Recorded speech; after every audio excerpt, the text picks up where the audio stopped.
Bonjour à tous et bienvenue sur la chaîne English Picous dans laquelle on traite du contenu ludique et pertinent pour devenir autonome en anglais. Aujourd'hui, on va commencer une série de 5 vidéos à propos de la série Lucifer, qui est par exemple disponible sur Netflix. Alors, pourquoi Lucifer? Tout simplement parce que dans cette série, le personnage principal a une élocution absolument parfaite et un accent britannique, alors que tous les autres personnages ont un accent américain. C'est donc idéal pour entraîner son oreille à entendre et reconnaître les deux accents et reconnaître la façon dont les mots sont prononcés dans les deux accents différents. Et aujourd'hui, on va commencer par un contrôle de police. Now go!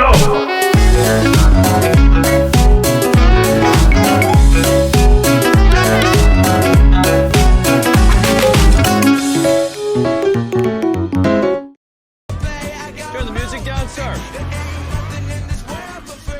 Hey, cut the music. Sorry. You know why I pulled you over? Well, obviously you felt the need to exercise your limited powers and punish me for ignoring the speed limit. It's okay, I understand. So I like to punish people too. Or at least I used to. Alors, je vous ai remis ici les dialogues, le dialogue jusqu'où on s'est arrêté. En jaune, c'est là où Lucifer parle, et en blanc, ce sont les autres personnages. Donc, on voit ici, au début, le policier qui lui demande de baisser la musique, et on voit bien les deux tons différents, d'accord? Ici, la première phrase, il emploie le mot « please », il emploie le mot « sir », il a une façon très correcte de s'adresser à Lucifer, qui ne respecte pas sa consigne, donc du coup, il devient très familier avec le mot « hey », et plus du tout de please. Turn, to turn down, c'est un phrasal verb. Le contraire, ça aurait été to turn the music up, pour monter le volume de la musique. Ok. Alors après, il enchaîne sur la question classique, que vous allez revoir dans plein de séries, plein de films, et d'ailleurs dans la vraie vie, donc notez-le si vous ne connaissez pas cette expression. You know why I pulled you over? Il lui demande « Est-ce que vous savez pourquoi je vous arrête ?» Et en fait, c'est ça qui est intéressant, c'est « to pull over ». Ok, donc « to pull », vous avez certainement dû l'apprendre, vous connaissez la signification dans la plupart du temps, c'est « tirer ». Mais quand on rajoute « over », encore une fois, ça devient un phrasal verb. « To pull over », c'est s'arrêter sur le bas-côté. Ok, donc là, en l'occurrence, c'est plutôt « to be pulled over by the police ». Ensuite, c'est Lucifer qui va lui répondre de façon très, très hautaine. Well, obviously you felt the need to exercise your limited powers. Donc là, c'est juste un petit mot d'hésitation. Well, donc vous avez ressenti le besoin, vraisemblablement, d'exercer vos pouvoirs limités, hein, parce que forcément, le policier, ses pouvoirs sont très limités dans la perspective du diable. Ici, ce qui est intéressant, c'est le mot felt. Il utilise le mot prétérit de feel. To feel, c'est ressentir. Alors, vous voyez, je vous l'écris là, to feel. Vous voyez comme j'insiste sur le son long et doux, to feel, to feel. Faites attention à bien le prononcer et non pas le prononcer à la française quelquefois. Malheureusement, il y a beaucoup de gens qui le prononcent comme le verbe to fill. To fill, ça veut dire remplir, ça a vraiment un sens différent. Donc, en fonction de votre prononciation en anglais, on peut vous comprendre ou pas, puisque, regardez, to feel, to fill, c'est vraiment très différent. Encore une fois, to fill, ça veut dire remplir, donc vous comprenez bien que si vous dites à la française to fill, les anglophones ne vont pas vous comprendre. Ensuite, ce qui est intéressant dans cette phrase, c'est le mot obviously. Je vous le souligne en orange aussi. Obviously, c'est évidemment, c'est un adverbe, évidemment. D'accord, donc obvious, c'est évident, avec le ly que je vous entoure là. C'est évidemment, c'est sa forme d'adverbe. Vous voyez, quand je prononce encore une fois le obvious, c'est pas à la française, je prononce pas le o, obvious, non, je m'ouvre la bouche vraiment, ma bouche est très ouverte, obvious, obviously, évidemment. N'hésitez pas à faire pause pour répéter après moi. Notez-le, c'est un mot qu'on verra souvent. Ensuite, sur la seconde partie de la phrase, and punish me for ignoring the speed limit. So, vous avez voulu me punir pour avoir ignoré la limite de vitesse. Vous voyez que limit, c'est un i encore une fois explosif, court comme dans mon exemple juste au-dessus, to fill. Et là, ce qui est intéressant enfin dans cette phrase, c'est de noter que for est toujours suivi de ing. Voilà, for plus ing. Ensuite, Lucifer le rassure en quelque sorte, et il lui dit « c'est ok, je vous comprends, ne vous inquiétez pas, moi-même j'aime punir les gens, hein, I like to punish people too ». j'aime punir les gens également, ou tout du moins, j'en avais l'habitude. Ok, I used to, c'est I used to do something, j'avais l'habitude de faire quelque chose dans le passé, et c'est une formule que vous avez dû apprendre. Par contre, ce qui est bien, c'est at least, peut-être pas tout le monde s'en souvient, mais at least, c'est pareil, vous allez le voir tout le temps, donc notez-le, c'est au moins, tout du moins, at least. Vous voyez, encore une fois, c'est un E long, at least. C'est pas list, a list, c'est pas une liste de courses. A grocery list, par exemple, c'est une liste de courses. Et vous voyez bien que ça se dit list dans ce cas-là, et least dans ce cas-là. C'est vraiment un très très bon exemple pour commencer pour la prononciation de ces mots-là. Allez, on reprend. License or registration? Coming right up. Are you trying to bribe me, sir? Yes, of course. Is that not enough? Don't take more, it's only money. It's against the law, sir. You people are funny about your laws, aren't you? You break the law sometimes, don't you? Alors ici, le policier est toujours agacé du comportement de Lucifer, donc il ne fait pas une phrase en entier, avec verbe, sujet, etc. Il lui demande juste, d'une façon très sèche, encore une fois, son permis de conduire, license, et sa carte grise, registration. Alors license, c'est un faux ami, hein, c'est pas comme si vous aviez votre maîtrise à l'université en France. Normalement, il aurait dû dire driving license. Driving license, c'est le mot en entier. Et la registration, c'est parce que dans les pays anglophones, on dit que notre véhicule est registered, il est enregistré. To register, c'est enregistré, et donc la registration, c'est l'équivalent de notre carte grise. Donc, il aurait dû dire could you please show me your license and registration? Mais là, il est énervé, vous l'avez bien compris, donc il fait court et efficace. Ensuite, Lucifer se rend compte, là vous voyez en jaune, de l'agacement du policier, donc là il ne fait plus trop le malin et il lui dit oui ça arrive, ça vient tout de suite. Là du coup il sort les billets, les petits billets, je fais très mal le billet, on va faire un petit $. Le policier s'en rend compte effaré, il me dit mais attendez qu'est-ce que vous faites là? Are you trying to bribe me sir? Est-ce que vous êtes en train de me soudoyer? Ok, donc bribe ici, c'est un mot qu'on n'apprend pas non plus dans les manuels scolaires, hein, on apprend ça nulle part, mais vous allez voir dans beaucoup de séries policières, dans beaucoup de films à suspense, des thrillers, etc. Donc notez-le, c'est super intéressant. To bribe, c'est corrompre ou soudoyer quelqu'un, voilà, pour de l'argent. Are you trying to bribe me, sir? Et donc Lucifer qui ne se cache de rien, bah oui, bien sûr. Le policier toujours plus effaré, du coup, Lucifer réagit. Et en lui demandant, est-ce que ce n'est pas assez? Oh bah, allez, je vous en donne plus, hein, ça, après tout, c'est que de l'argent. Is that not enough? Off, vous avez vu que je prononce ça comme un F. Is that not enough? Take more, it's only money. Prenez-en plus, c'est que de l'argent, après tout. Et, étant donné que Lucifer, c'est le diable, l'argent, lui, il s'en fiche un petit peu. Ce à quoi le policier rétorque, it's against the law, sir. The law, vous avez vu, c'est c'est un petit peu le même son que ce qu'on a vu tout à l'heure avec obvious, the law. The law, c'est pas du tout. Alors là, faites vraiment attention. Je vais mettre un petit signe ici. Attention, c'est à ne pas confondre avec low. Low, ça veut dire bas avec un O. Low. Vous avez vu quand je prononce ça, je vais changer encore de couleur pour vous montrer. Attention, the law, low, ça n'a rien à voir. You people. Alors là, du coup, Lucifer réagit en faisant une généralisation. Quand on met you plus quelque chose, c'est pour généraliser. Il aurait pu dire you guys, ou you humans, ou you quelque chose d'autre. C'est pour généraliser les gens dans leur ensemble en général. Vous êtes vraiment amusant, vous êtes vraiment rigolo avec vos lois.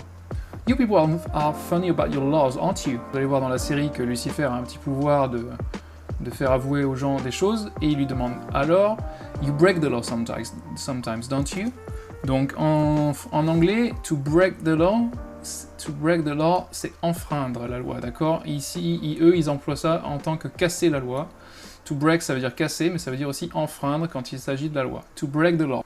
Pour finir, les Anglais n'ont pas une façon universelle comme nous de dire n'est-ce pas, mais ils utilisent ce qui a été d'abord utilisé dans la phrase, en l'occurrence ici le sujet qui est you, l'auxiliaire qui est être, donc ils réutilisent you, et l'auxiliaire être, qu'ils mettent par contre dans la formulation inversée, c'est-à-dire que je vais le mettre en vert, regardez, tout ce début de phrase ici, tout ce début de phrase, il est positif, d'accord, il est en vert, et donc du coup, pour dire n'est-ce pas, on doit le mettre en négatif, ici je mets un petit moins, et c'est pour ça qu'il y a le not, ok, c'est la forme contractée, donc il y a une apostrophe à la place du O.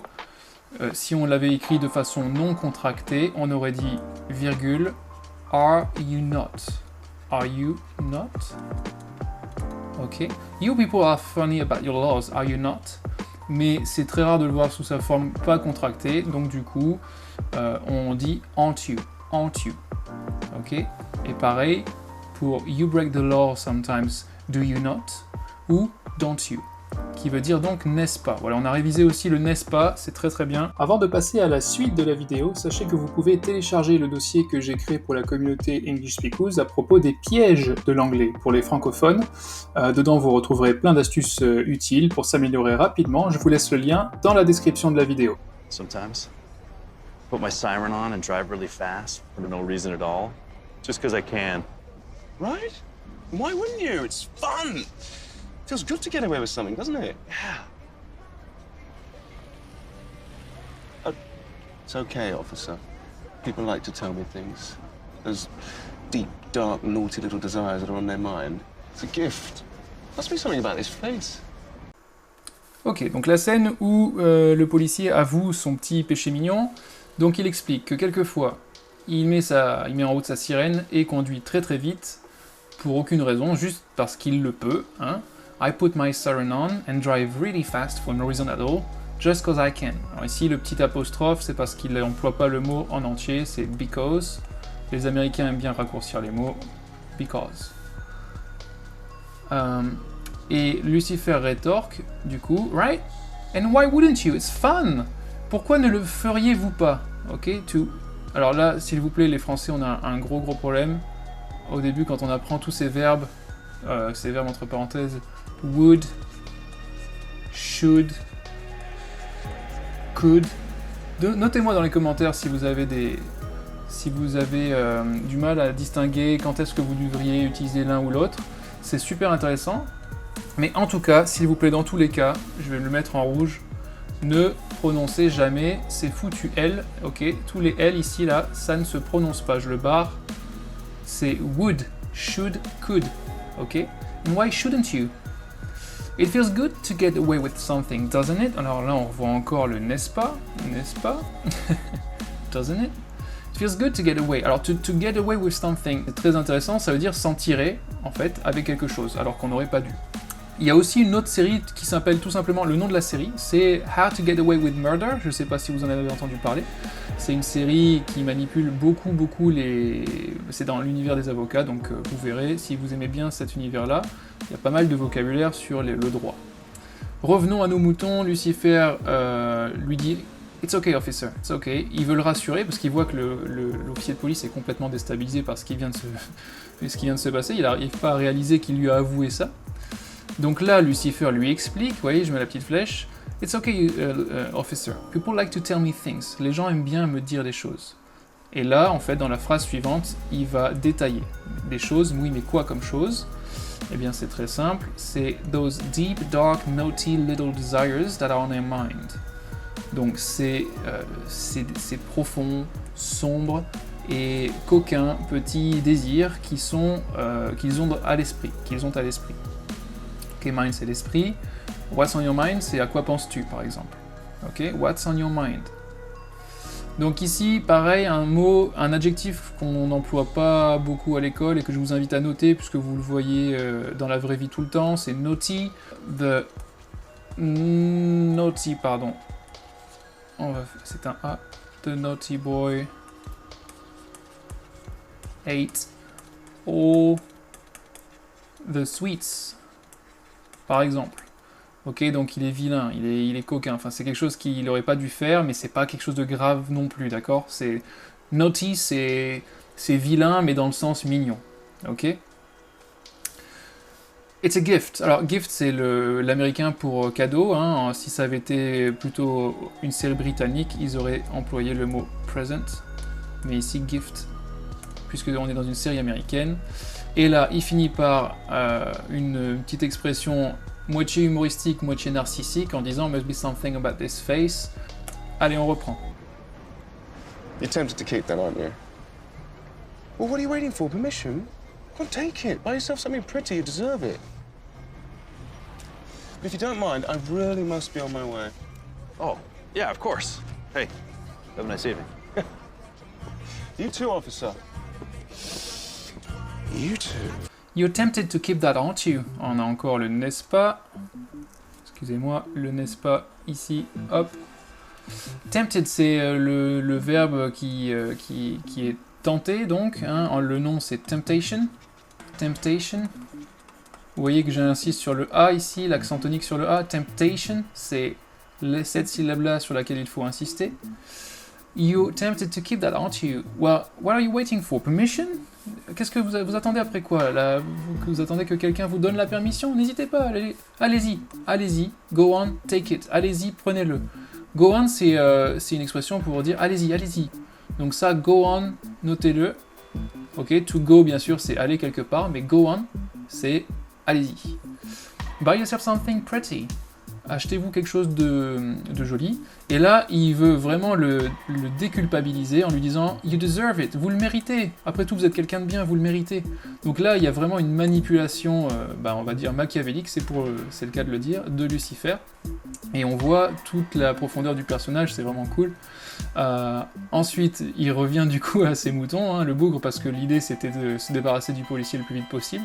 Donc il lui rappelle « But if you don't mind, si vous n'y voyez pas d'inconvénient, if you don't mind, I really must be on my way. » Il faut vraiment que j'y aille. L'officier de police un petit peu penaud dit oh, « Oui, bien sûr. » Et là, lui touche même le coude, comme si c'était maintenant quelqu'un qu'il connaissait bien, comme si c'était un ami à lui, en lui disant « Hey !» Et là, il insiste vraiment, hein, en lui touchant le coude ou l'épaule, je sais plus, en lui disant « Have a nice evening, hein. Profitez bien de votre soirée. » Et le Lucifer, très très satisfait de sa manœuvre, il est arrivé à ses fins, et donc avec un petit sourire malicieux, il lui dit une bonne soirée également. Alors vous allez pouvoir revisionner l'extrait dans son ensemble dans quelques secondes, afin de revoir tout ce que l'on vient de décortiquer ensemble. Je vous invite à vous abonner pour être notifié des nouvelles vidéos, et je vous dis à la semaine prochaine.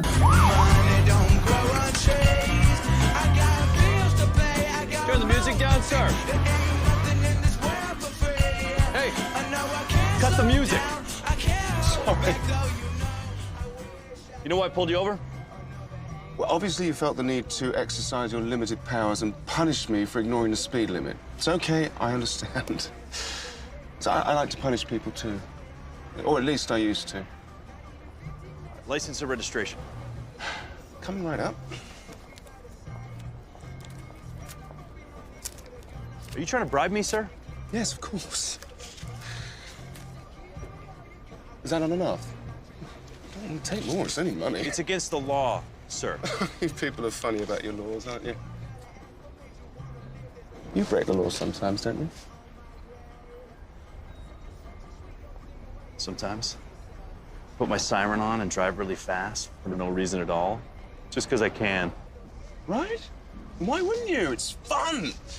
Feels good to get away with something, doesn't it? Yeah. It's okay, officer. People like to tell me things. Those deep, dark, naughty little desires that are on their mind. It's a gift. Must be something about this face. You're tempted to keep that, aren't you? Well, what are you waiting for? Permission? Come on, take it. Buy yourself something pretty. You deserve it. But if you don't mind, I really must be on my way. Oh, yeah, of course. Hey, have a nice evening. You too, officer. You too. You can have my cash, but first you know I gotta ask.